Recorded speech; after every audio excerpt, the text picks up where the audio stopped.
Good morning and welcome to ফোরলি। আজকে good morning বলে ব্লগটাকে আমি স্টার্ট করে দিলাম। শর্মিষ্ঠার বেবো এখনও ঘুমাচ্ছে, স্বাভাবিক ব্যাপার, রবিবার ওদেরকে সকাল সকাল আর ডাকি না আমি। এমনিতেই সারা সপ্তাহ ভোরবেলাতেই উঠে পড়ে, বেবোর স্কুল থাকে বলে।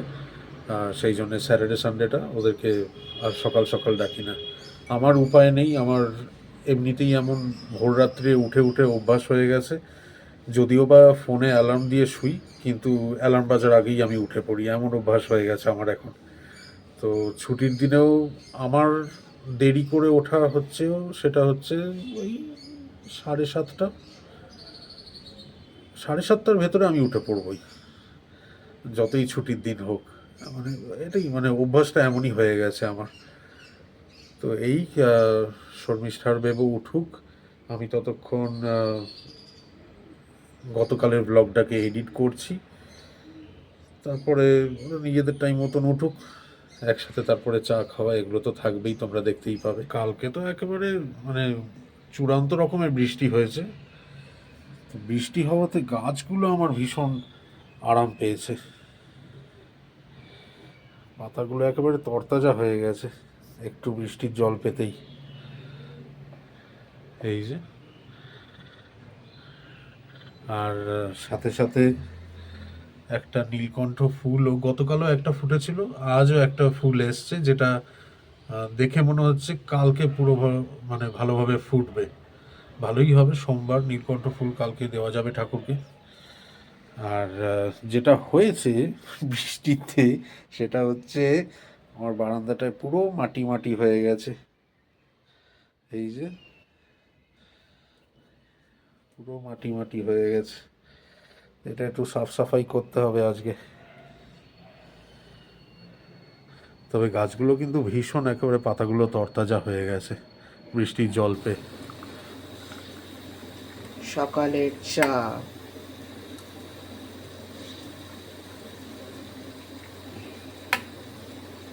আজ কি বানালো সেটা বলো। সকালের চা, হ্যাঁ হ্যাঁ হ্যাঁ হ্যাঁ, আজকে হচ্ছে মাম্মার হাতের চা খাবো। একটুখানি পড়ে গেছে, মুছবো। না না, কোনো অসুবিধা নেই। Good morning. চা আর বিস্কিট নিয়ে বসে পড়েছি। আজ আমি চা বানিয়েছি, সবসময় বেবো বানায়, আর ছুটি থাকলেই বেবো বানাবে। আমি বললাম আজকে আমিই বানিয়ে দিচ্ছি। এরপরে ব্রেকফাস্টটা খুবই হালকা কিছু একটা করবো। একটা কিছু করতে হবে, ইনফ্যাক্ট একটা ডিম সেদ্ধ বা কিছু, বা একটা ডিম ভাজা, যাই হোক যেটা খাবে ওইটুকুই। এক পিস ব্রেড খেলে খাবে, ওই রকম। কারণ মেন অ্যাট্রাকশন হচ্ছে লাঞ্চ। আর শ্রেয়সী এঁচোর চিংড়িও একদিন বানিয়ে দেখাবো, তো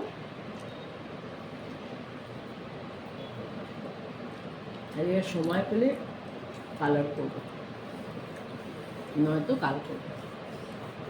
ওয়েদারটা ঠান্ডা ঠান্ডা, সেই জন্যে আজকে লাঞ্চের যে প্ল্যানটা করে রেখেছে, সেই খাওয়াটা একদম দারুণ জমবে। যে কথাগুলো সৌরভ এখন বলছে, ওই কথাগুলো আমি বলতাম বিয়ের আগে, যখন মা করে দিত। আজকে যা হবে না, মা যা রান্না করছে না, কারণ রান্না করে সামনে দিয়ে দিল, আমি আর মা খেয়ে নিলাম। আমার যে স্টুডেন্টটা এসেছিলো না, ও এখন তো নিজেকে রান্না করে খেতে হয়। ও বলছে আমি এবারে এসে মাকে জড়িয়ে ধরে সরি বলেছি, কারণ বাড়িতে থাকতেও এদের সব ট্যান্ট্রামস না, এইটা করবো না, ওই করবো না, এটা খাবো না, ওটা ভালো লাগছে না। মা যতই, মা একটা কিছু রান্না করেছে সেটা খাবো না, অন্য আর একটা কিছু খাবো, তো মাকে সেটাই রান্না করে দিতে হয়। তখন বলছে যে ম্যাম, এক সময় উপমা ভালো লাগতো না, মা উপমা করে দিত, খেতাম না, ফেলে দিতাম। এখন ওই উপমাটাই দিনে 3বার করে খেয়েছি ওখানে। মাকে এসে জড়িয়ে ধরে সরি বললাম, যে মা কত কষ্ট করেছে আর আমি সেই কষ্টটা বুঝিনি। পরিস্থিতি সবাইকে সব শিখিয়ে দেয় বোধ হয়। অনেকে শেখেও না, ওটা ডিপেন্ড করে যে যার ইন্ডিভিজুয়ালের উপর। অনেকে শেখেও না, অনেকে শিখলেও এমন দেখা মানে যায় আমি যে শেখে চুপ নিয়ে করে বসে থাকবো, তবু নড়বো না, এরকম লোকও আছে কিন্তু। তুমি কি আমাকে মিন করছো? হ্যাঁ গো। আমি মানে অভিনেতা। এইসব দিক থেকে হুম। হ্যান্ডিক্যাপ্ট, রান্না বান্নার দিক থেকে। এই জন্য কোনোদিনও নিজে ঘুরতে গেছে, কলকাতায় বহুবার একা চলে গেছে, আমাকে বেবুকে একা ছাড়েনি। কারণ এই অফিস থেকে সে নিজেকে রান্না করে খেতে হবে, কতদিন বাইরে খাওয়া তো বেশি খেতে পারে না। হ্যান্ডিক্যাপ, চালাকি, আবার বলছে পরিস্থিতি, অনেকবার গেছে। অনেকবার। ওটা ছেড়ে দাও। এখন সেদিন বললাম আমি কাজ করছি, ঠাকুরের কাজ করছি, যে তুমি একটু ছাতু মুড়ি খেয়ে নাও, সেটাও নিয়ে খাইনি। আর কবার শোনাবে ওই একটা কথা, ছাতু মুড়ি শুনিয়েই যাচ্ছে এক সপ্তাহ ধরে। আরে না গো, খিদে পেয়েছে, আমি যদি একটা কাজ করছি যে এখানে কেক রয়েছে একটু নিয়ে খাও, বাকি খাবে না। ও থাক, ঠিক আছে, তুমি যখন দেবে তখন খাবো। কারণ আমি বললাম আমার হ্যাবিটে দাঁড়িয়ে গেছে না না, তোমার হাত থেকে মোটেই খাবার না, খাওয়ার। এটা হচ্ছে চালাকি, অ্যাক্টিং। যেটাই আমি নিজের থেকে খেতে যাবো সেই খাবারটাই জানবে যে আমার হজম হবে না। হ্যাঁ, মানে দেখছো কোন লেভেলে গিয়ে বাজে কথা বলতে পারে সৌরভ। কালকের মানে গতকালের ক্যান্ডেল লাইট লাঞ্চটা কিন্তু দারুণ লেগেছে আমাদের। যাই হোক, ঠান্ডা ঠান্ডা ওয়েদার বাইরে, এদিকে ঘরের ভেতরে লোডশেডিং,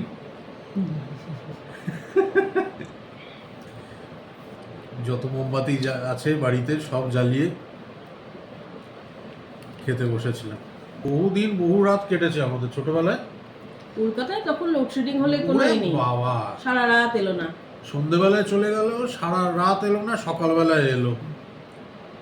তার মধ্যে মশারি টাঙিয়ে ঘুমানো, ওরে বাবা কি আর গরম। মশারি মানে কি, ওই মোটা মোটা, ওই একেবারে পুরো ঘন জালি মশারি, যেগুলো সবুজ না হলে নীল রঙের দেখতে হতো। আমাদের হাওয়া পাস হওয়ার কোনো জায়গাই ছিল না সেগুলো দিয়ে। মশা তো আমাদের দূরে। অত মোটা ছিল না, আমাদের পাতলাই ছিল। কিন্তু আমার বাবা মানে অনেকক্ষণ ধরে হাওয়া করেই যেত, মানে হাত পাকা দিয়ে। হুম। সেই সব ছিল। কিন্তু আমরা যেন ইউজ টু, ওর জন্য যেটা মানে জেনারেটর লাগবে, তখন তো জেনারেটর ছিল, হুম। এবারে ডি জেনারেটর, না না, জেনারেটর মানে কি, বড় বড় যেগুলো। কারো ইন্ডিভিজুয়াল বাড়িতে না, না। ওইরকম থাকতো না, পাড়ায় লাগানো থাকতো একটা কোনো বাড়িতে, সেইখান থেকে প্রতিটা বাড়িতে একটা করে কানেকশন যেত, আচ্ছা তা যাই না, একটা লাইট একটা ফ্যান চলবে ওই আমাদের রকমই। পাড়ায় ওসব কিছু ছিলও না, আমাদের কোনোদিনও মাথাতেও আসেনি। কারেন্ট অফ মানে ঠিক আছে, কোনো ব্যাপার না। আমাদের মজা হচ্ছে কারেন্ট অফ মানে পড়তে বসতে হবে না। মোমবাতি, হারিকেন। কিন্তু আমার মা ও জিনিস ছিল না, হ্যারিকেন জ্বালিয়ে পড়তে বসতে হতো। আমরা ওই গরমে বসেও পড়েছি। তুমিও পড়েছো? আমি তো লাইট পোস্টের নিচেও বসে ও পড়েছি। আচ্ছা, ওইটার জন্যই আমি অপেক্ষা করছিলাম। মানে লোডশেডিং মানে বই খাতা গুছিয়ে ব্যাগে রেখে খেলতে চলে গেছে, সে নাকি লাইট পোস্টের নিচে বসে পড়েছে।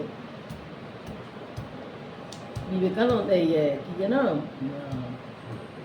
ভুলে গেলাম, বিদ্যাসাগর। সৌরভকে ভাবছি, কি সৌরভের এত জ্ঞান তো, সৌরভকে ভাবছি ওই যে বাবু ওইটা যেন কোথায় যে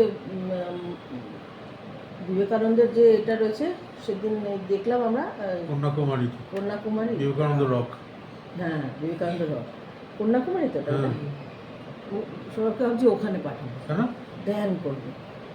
হ্যাঁ, একটা গেরুয়া বস্ত্র পরে, হাতে একটা লাঠি নিয়ে। স্বামীজির রিইনকার্নেশন। যা ধোলাই খাবো, যা ধোলাই খাবো, একটাও মাটিতে পড়বে না, একটা মারও মাটিতে পড়বে না, সব পিঠে দুমা পড়বে। লোকে চাঁদা তুলে মারবে। এই চাঁদা তোলার থেকে মনে পড়লো, বলো আমাদের সময় বলছি, সেই গাড়ি দাঁড় করে করেই চাঁদা তোলা হতো। ও মা, মানে এখনো পাড়ার রয়েছে? মামারা এটা আমাদের মা বাড়ির ওখানে তো হতো কল্যাণীর এখনো রয়েছে, ওদিকে। এখনো রয়েছে ওই চল। মানে জোর জুলুমবাজি না, সমস্ত ট্রাক যাচ্ছে যাচ্ছে দাঁড় করিয়ে আমরা দাঁড়িয়ে দাঁড়িয়ে দেখতাম আবার সেগুলো। সব থেকে ভয়ঙ্কর লাগতো হচ্ছে সরস্বতী পুজোর চাঁদা যখন চাইতে যেতাম। কারোর বাড়িতে গেছি, কোনো জেঠিমা কাকিমা কারোর বাড়িতে গেছি, আগেই বলতো সরস্বতী পুজোর চাঁদা। আগে সরস্বতী বানানটা করতো, ও বাবা। বাংলায় হুম, কেউ কেউ পারতেন। তখন হয়তো জানতাম না। কত ছোট ছিলেন। আরে অত কি বাংলায় অতটা সরগর বড় ছিলাম না, না। আর অত স্পন্টেনিয়াসলি জিজ্ঞেস করলে ভাবা চাকা খেয়ে যায়, একবার একটা একটু স্ট্যামার করলে বলতো দেবো না, হ্যাঁ, এই জন্য। কিন্তু ওটার কিন্তু একটা আলাদা মজা। আমাদের মা বাড়িতে আবার কি তখন, এখন কল্যাণীতে যেটা হয়েছে, মানে মাসি প্রতি বছরই বলে যে অষ্টমী, সপ্তমী, অষ্টমী, নবমী এই 3 দিন খাওয়ায়, দশমীতে লুচি বোঁদে এইসব খাওয়ায়। ওটার জন্য আর পয়সা নেয় না, কিন্তু এই 3টে দিনের জন্য হয়তো 300 টাকা কি 400 টাকা এরকম নেয়, মানে পার হেড 100-150 টাকা করে নেয়। হ্যাঁ, এবারে সপ্তমীর দিন মাছ ভাত খাওয়াবে, অষ্টমীর দিন খিচুড়ি টিচুড়ি লুচি এসব লুচি। খাওয়াবে, নবমীর দিন বাই ডিফল্ট মাটন। কল্যাণীর কথা বলছি, মানে আমার মা বাড়ির এখানে কথা বলছি। এইবারে কি এটা এখন ডেভেলপ করে গেছে না অনেক।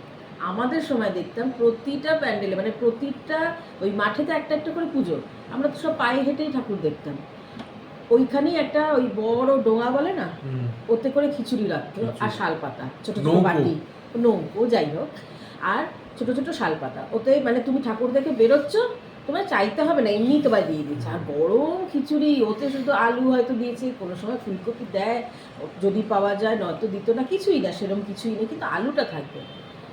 বাবা সবাই যে রাস্তায় হেঁটে হেঁটে হেঁটে হেঁটে ঠাকুর দিচ্ছে, সবার হাতে একটা করে শাল পাতা। আর তারপরে বিভিন্ন আমরা প্যান্ডেলে বসে বসে শুধু দেখতাম কে কীরকম সেজে এসেছে। কেউ খুব সুন্দর সেজে, কেউ খুব ভয়ঙ্কর সেজে এসেছে। ওই দেখে দেখে দেখে টাইম পাস হয়ে যেত, আলাদাই মজা ছিল। আর কজন আবার নতুন জুতো পরে খুঁড়িয়ে খুঁড়িয়ে হাঁটছে, ফোসকা পড়ে যেত, ফোসকা ওটা পড়ে গেছে। ওটা ওটা সবার, এটা আমাদেরও হতো। সেই ফোসকার ওপর আবার ব্যান্ডেড লাগিয়ে আবার হ্যাঁ হ্যাঁ হ্যাঁ হ্যাঁ জুতো হ্যাঁ, পরবো। গোড়ালির পেছনটায়, হুম, গোড়ালির ওইখানটায় ফোসকা পড়বেই, ও কি জ্বালা। নারকোল তেল দিয়ে দিয়ে ওটাকে ঠিক করা হতো, সে আমাদেরও হতো, কারণ পুজোর সময় নতুন জুতো চাই, মানে যতই জুতো থাকে। আর তারপরে হচ্ছে সেটাও একটা স্টাইলিশ জুতো হতে হবে। এদিকে ল্যাংড়াচ্ছি, ওদিকে নতুন জুতোও পরতে হবে। ওইসব দিনগুলো খুব মনে পড়ে, স্বচ্ছ দিন, জানো তো, ওগুলো আমাদের ভীষণ স্বচ্ছ, সময়কার ভীষণ একটা আলাদা পরিষ্কার, সেন্টিমেন্ট, ভীষণ, আলাদা হ্যাঁ একটা মানে ভীষণ টাচি না, ইমোশন, একটা আলাদা সেন্টিমেন্ট কাজ করতো। সত্যিই তাই। ছোট এখন ছোট এখন জিনিস। সবকিছু মানে কমার্শিয়ালাইজ হয়ে গেছে ম্যাক্সিমাম কিন্তু জায়গায়। আন্তরিকতা নেই গো। হুম, আগে যেরকম আমরা মানে কত দাম জামা কাপড় সেটা দেখবো না, কটা হয়েছে কাউন্ট হুম, কাউন্ট মানে করে দেখবো যে কটা, মানে গুনবো আগে 5 দিন পুজো। ব্র্যান্ডেড জামা কাপড় কি না, বলে তা তো না, জানতামই না। হ্যাঁ এই ব্র্যান্ডের, আমরা ওইভাবে মানুষ হয়েছি ভাই। আমাদের হচ্ছে, আমি বলছি টু বি ভেরি অনেস্ট, আমার মা বাড়ি তো অনেক ফ্যামিলি মেম্বার, সেই জন্য কীরকম করতো আমি বলছি তোমাদের। জন্মদিনের সময় আমার আর তখন ওই জানলার যে পর্দা হয় না, কাপড় আনতো, ছিট কাপড় বলে যেগুলোকে, মানে একটা এরকম বড় ওইখান থেকে ভাবো পর্দা বানিয়েছে। আর জানলা তখন তো এরকম বড় বড় জানলা না, ছোট ছোট কাঠের জানলাগুলো সব। আমাদের মা বাড়িতে দুখান, মানে প্রত্যেকটা মাসির একটা করে সেলাই মেশিন আমার মাই কিনে দিয়েছিল উষার, ওখানে সেলাই শেখাতো, ওখান থেকে একটা করে মেশিন দেবে, মানে তুমি যদি সেলাই শেখো তারপরে তোমাকে একটা মেশিন দেবে। সব মাসির একটা করে মেশিন, আজও আছে সেই মেশিনগুলো। এবারে সেই মেশিন দিয়ে আগে পর্দাটা বানিয়ে নিত, তারপরে যদি কাপড় বাঁচতো ছোট হাতা কাটা একটা ফ্রক বানিয়ে দিত। ওই পর্দার কাপড়েরই পরেছি, কোনোদিনও ভাবিনি যে মা ওখান থেকে বেঁচেছে কেন দিয়েছিস, ওটা পরবো না, বাকি নতুন জামা হয়েছে ওটাই। আজকে সানডে ব্রেকফাস্ট একটু লাইটই হচ্ছে, তো আমি মামাকে বললাম যে ছাড়ো আমি বানাচ্ছি। এখানে এটা বাবারটা রেডি হয়ে গেছে, ব্রেড আর অমলেট, আর এখানে মাম্মারটা এখন বানাবো, আর এখানে তো বাকি ব্রেডগুলো আছে। তো এই যা আজকে এই লাইট ব্রেকফাস্টই রাখলাম, কারণ লাঞ্চটা আমাদের ভীষণ হেভি হবে আজকে। এখানে দুটো পেঁয়াজ আর কাঁচা লঙ্কাটাকে পেস্ট করে নেব, আর এখানে গরম জলে ভিজিয়ে রেখেছি অল্প একটু কাজু, পোস্ত আর চারমগজ। এটাকেও পেস্ট করব। পেস্টটা আগে বানিয়ে নিই, তারপর দেখাচ্ছি। আর কালকে যে ম্যারিনেট করেছিলাম চিকেন, সেটাকেও বের করে নিয়েছি। কি বানাচ্ছি আমি? চিকেন চাপ। আজকে লাঞ্চে চিকেন চাপ আর পরোটা। এটা যেটা কালকে ফার্স্ট ম্যারিনেশন করেছিলাম সেটা, এটার মধ্যে কাঁচা লঙ্কা আর পেঁয়াজ বাটা সেটাও দিয়ে দিলাম। এটা হচ্ছে ওই চারমগজ, পোস্ত, কাজু বাদাম বাটা। তারপরে যখন কষাবো তখন এই জল দিয়ে গুলে বাদ বাকিটা যেটা লেগে রয়েছে মিক্সি বাটিতে সেটা দিয়ে দেবো। এখন তো থাক। আচ্ছা, এর মধ্যে দেব, এটা হচ্ছে কেওড়ার জল,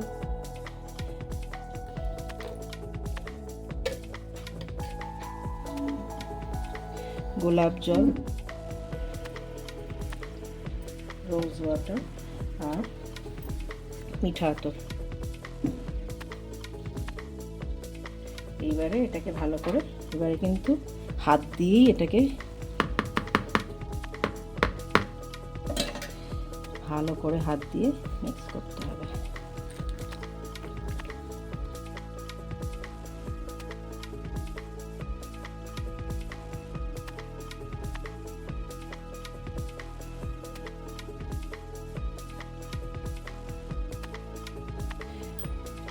হলুদ গুঁড়ো,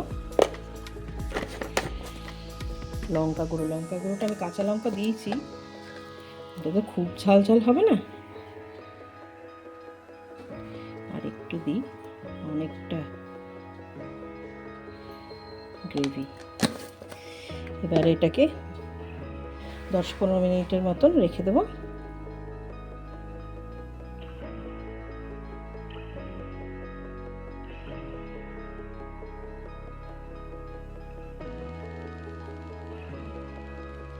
এখানে সাদা তেল গরম করেছি, করে এই চিকেনগুলো আগে দেবো। হ্যাঁ,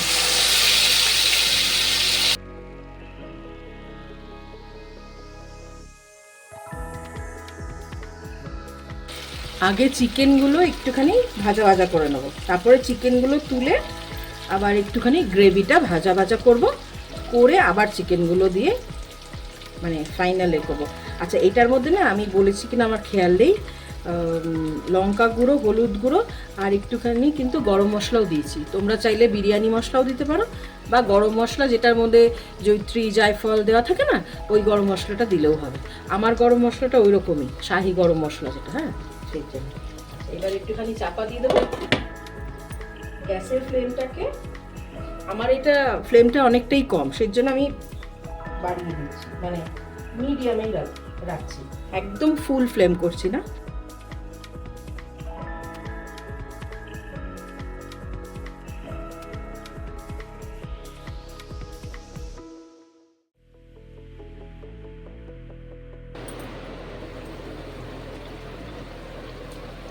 সাবাস! না না, এখনো সাবাসটা হয়নি। আচ্ছা, এবারে না চিকেনের টুকরোগুলো তুলে রেখে দেবো। আগে গ্রেভিটাকে ভালো করে কষাবো।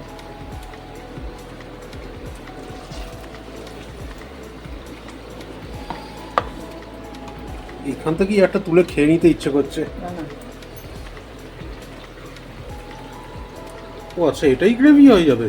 হুম,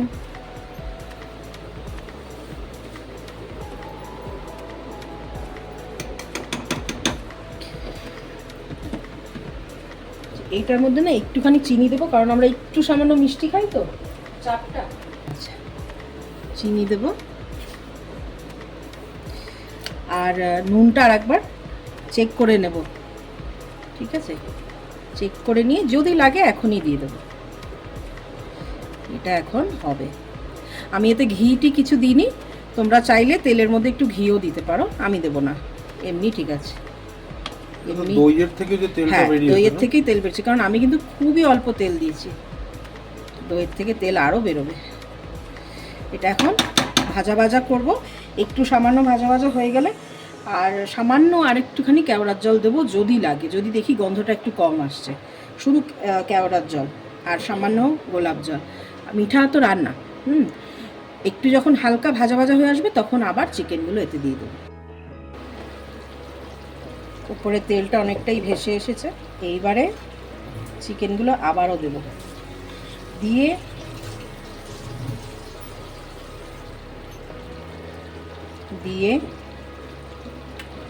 গ্যাস একেবারে সিম করে দেবো। তার কারণটা হচ্ছে এটা ভাজা ভাজা হতে হবে।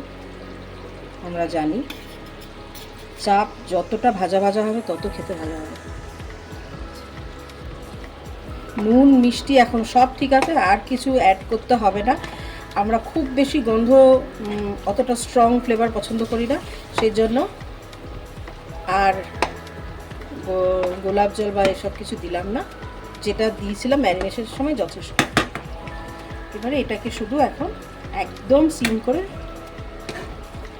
চাপা দিয়ে দেবো।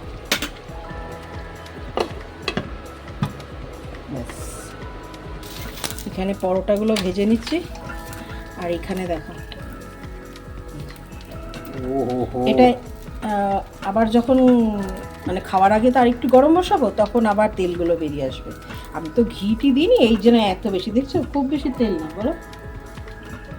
এক্সিলেন্ট, খেয়ে দেখতে হবে কতটা শাহী খাবার আজকে। তার সঙ্গে একটু কোল্ড ড্রিঙ্কও দেবো, কোল্ড ড্রিঙ্ক করে। এই খাবারের সঙ্গে লাগবে। হ্যাঁ, সানডে স্পেশাল মেনু। যাও, তোমার স্নান হয়ে গেছে তো? আমি যাবো, মা হয়ে এসেছি, শুরু করে দিয়েছি। কিরকম হয়েছে বাবা? মারাত্মক লেভেলের খেতে হয়েছে।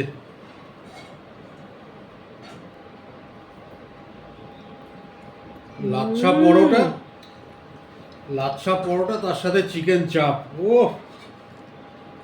এক্সিলেন্ট হয়েছে। জানো বাবা, মা আনো মা। তুখর খেতে হয়েছে, তুখর।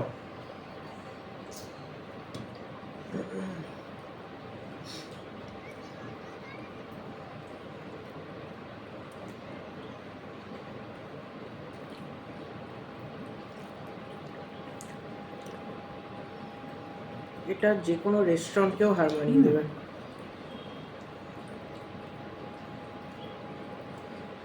চিকেনটা সফট হয়েছে। চিকেনটা ভেঙেছে কি? আমি এখনো গ্রেভি দিয়েই খেয়ে যাচ্ছি, এত ভালো লেগেছে।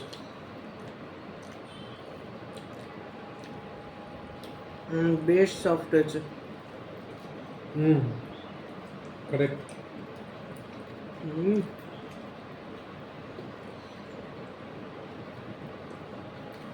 বাইরে যখন যায় না তখন তো বাড়িতে করে দিতেই হবে।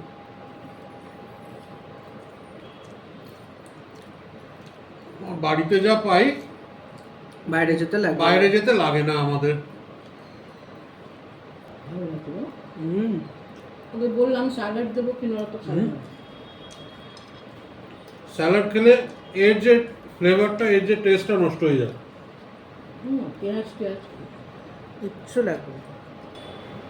বেবর খাওয়া কমপ্লিট। আমি এখনো রয়ে খেয়ে যাচ্ছি।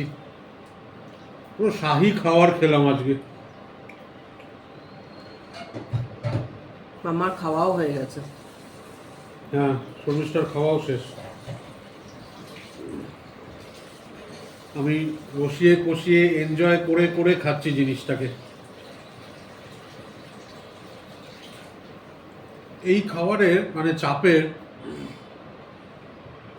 চিকেনটা কিন্তু আমার কাছে সেকেন্ডারি লাগছে। হ্যাঁ, এই গ্রেভিটা দিয়েই পুরো খাওয়া হয়ে যায়। ওই ভাজা টেস্ট দারুণ। যাই, প্লেটগুলো ধুয়ে ফেলি, একটু রেস্ট নেবো, তারপরে আবার পড়তে আসবে। অনলাইন অফলাইন দুটোই আছে। আমিও দেখি। আর একটা সারপ্রাইজও আছে ওদের জন্য। ও, তুমি কি করে জানলে? আমি জানি কি করে জেনেছি, আমার ফোন দেখে। না দেখে নি, আমাকেও বলে দিয়েছে। আমার ফোনটা দেখতে পেয়েছে, আমাকে নিয়ে তারপর বসে এই দেখ, আমাদেরকে বলেই নি। সারপ্রাইজের পর সারপ্রাইজ। না এইটা সারপ্রাইজ, এটা তো কালকে কিন্তু আমাদের প্র্যাকটিক্যালি প্রত্যেকটা সানডেই সারপ্রাইজের পর সারপ্রাইজই হয়। আগের সানডে হলো হচ্ছে হানি কোনদিন সেসমি খাও? চিকেন, হানি সেসমি চিকেন আর ললিপপ। ওটা আগের সানডেই হয়েছিল না? আমার তুমি একটু নাও করে ওই দিই। যে বলি আমি না করে দিলে কে করে দেবে বলো তো এদেরকে? ও খাওয়াতে ভালোবাসে, আমরা খেতে ভালোবাসি। যে খেতে ভালোবাসে, হ্যাঁ আমি তো বললাম আমার দিক থেকে হোক বা ওর বাড়ির দিক থেকে কেউ বলতে পারবে না যে কিছু বলেছে আর আমি সেটা করে খাওয়াইনি। একেবারেই না, সমস্ত কিছু ডেজার্ট থেকে শুরু করে মেন কোর্স সব, স্টার্টার সরি স্টার্টার থেকে শুরু করে ডেজার্ট অবধি, ভুল বললাম। আমার কিন্তু মানে কলকাতায় যখন গেছিলাম তখন মানে ডিমের ডেভিল বানানোর এত রিকোয়েস্ট, বলো মাম্মা তুমি তো বানিয়েও ছিলে। সেটাও হবে, সেটাও হবে। না আমি আমি ওই সেন্সে বলছি না যে আবার বানানোর জন্য, কিন্তু আমি বলছি মানে ভ্যারাইটিটা। না বানাবো, ডিমের টেবিলও বানাবো, আর একটা সুইট ডিশ ওটাও বানাবো। আমি ইচ্ছা বলছি আছে কি, ওর ছুটিটা পড়ুক তখন তারপরে বানাবে। হ্যাঁ হ্যাঁ হ্যাঁ এর মধ্যে আর কিছু বানিও না, ছুটিটা পড়ুক তারপর বানিও। বেবো একটু ঘুগনি খেতে চেয়েছে, একদিন ঘুগনি হ্যাঁ। করবো। বেবো আমিও ভালোবাসি, বেবোও ভালোবাসি। এমনি শুধু ঘুগনি, ওর সঙ্গে কিছু চাই না। আমাদের সেকেন্ড সারপ্রাইজটা চলে এসছে। আমি তো প্রথমে শর্মিষ্ঠার ফোনে দেখেই নিয়েছিলাম, তারপরে আমাকে বলে হ্যাঁ, তারপর বেবোকে বলেছি যে মাম্মা আরেকটা জিনিস আনাচ্ছে। খুলি। হ্যাঁ ব্যাক টু ব্যাক সারপ্রাইজ দিচ্ছে মাম্মা আমাদের। আমি তো আমার তো মনে হয় একটা প্রত্যেক সানডেতে একই জিনিস, এটা এরকম প্রথম না, এরকম অনেকবার হয়েছে। আচ্ছা এখানে বাটিতে কিন্তু জল একটা আমি কারণে নিয়েছি, মানে একটা বিশেষ কারণ আছে। আচ্ছা এইটা হচ্ছে তোমারটা বাবা। আচ্ছা,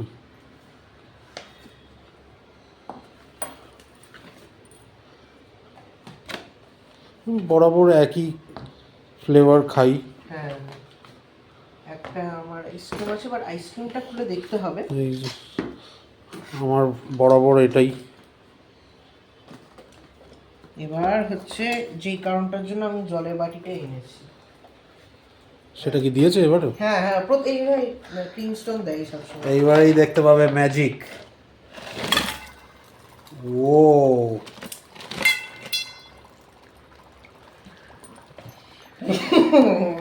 এইবারেরটা অনেকটা হচ্ছে, ওরা ড্রাই আইস দেয়।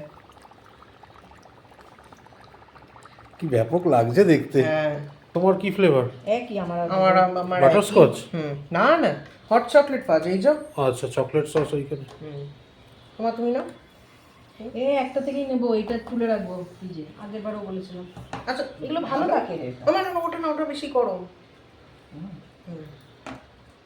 আইসক্রিমের সঙ্গে ছিল বলে একটু ঠান্ডা হয়ে গেছে। কি রে বেটা?